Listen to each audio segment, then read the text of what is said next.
All new tonight, nursing homes and assisted living facilities in South Carolina can welcome some visitors again.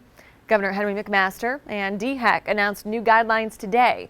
Now, the visits must be outdoors and may not be allowed for all patients at all facilities.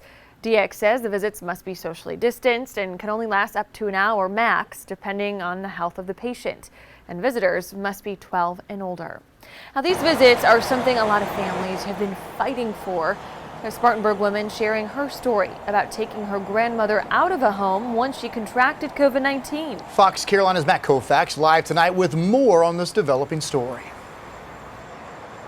Yeah, Cody, Tori, you see I've got all my PPE in my hands, even with doing things like putting on your mask or putting on these gloves that I have in my hands right here, or even getting tested for coronavirus. There are still going to be lots of limitations on these visiting hours. And in the end, it's also ultimately going to be up to the facility.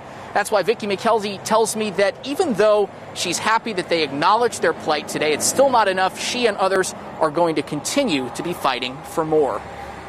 At first, Vicki McKelvey says keeping her grandmother in a nursing home during the pandemic seemed like the safest thing to do. One visit changed all of that. Went and seen her on August 16th for her 93rd birthday, and the only thing she could tell me was get me out of here. Her grandmother, suffering from dementia and hearing loss, was fading away. To make matters worse, she tested positive for COVID on August 17th. They brought her home anyway. We have two teenagers, so we made arrangement for them to stay with grandparents the 2 weeks we were going to quarantine with her.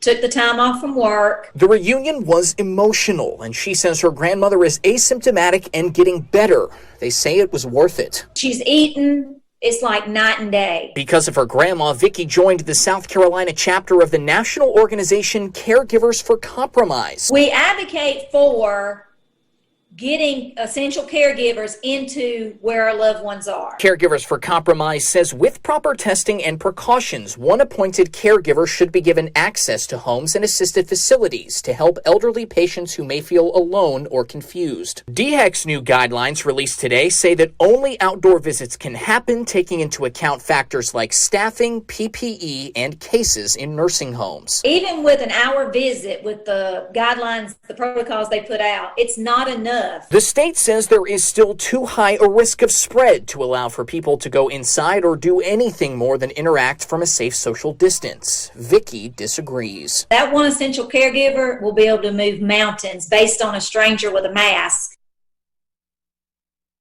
And obviously, Vicki's plight not unique. As you mentioned in the introduction, lots of families fighting for this. You're looking at a flyer right now. The South Carolina chapter of Caregivers for Compromise is planning to hold a rally at the State House. That is on September 12th, so coming up very soon. They hope that their plea gets the attention of lawmakers who they hope in turn can give them the testing and the authorization they need to give those caregivers the go-ahead to safely go inside those nursing homes and make a difference in their loved ones' lives. In Greenville tonight, Matt Kaufax, Fox Carolina V, 10 o'clock news.